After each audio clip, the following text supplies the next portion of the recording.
কুমিল্লায় ছাত্রদল নেতা পারভেজ হোসেন হত্যাকাণ্ডে এক আওয়ামী লীগ নেতা সহ ১৪ জনের যাবজ্জীবন কারাদণ্ড দিয়েছে আদালত। একই সঙ্গে প্রত্যেককে ১০,০০০ টাকা করে অর্থদণ্ড অনাদায়ে আরও ৫ বছরের কারাদণ্ড দেওয়া হয়। কুমিল্লার অতিরিক্ত জেলা ও দায়রা জজ দ্বিতীয় আদালতের বিচারক নাসরিন জাহান আদেশ দেন। আইনজীবী জহিরুল ইসলাম সেলিম জানান, দুপক্ষের শুনানি শেষে বিচারকে আদেশ দেন। রায় ঘোষণার সময় দণ্ডপ্রাপ্তদের মধ্যে মোহাম্মদ কাউসার, মোহাম্মদ রিয়াজ, মোহাম্মদ বিল্লাল ছাড়া অন্যরা আদালতে উপস্থিত ছিলেন।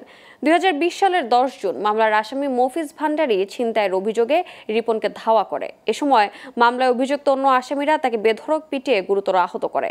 পুলিশ কুমিল্লা মেডিকেল কলেজ হাসপাতালে নিয়ে গেলে চিকিৎসক তাকে মৃত ঘোষণা করেন। আসামিদের স্বেচ্ছায় স্বীকারোক্তি আছে।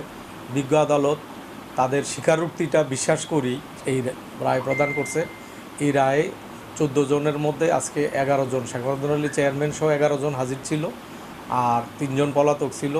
প্রত্যেক আসামিকেই যাবজ্জীবন কারাদণ্ড এবং ১০,০০০ টাকা জরিমানা প্রদান করছে।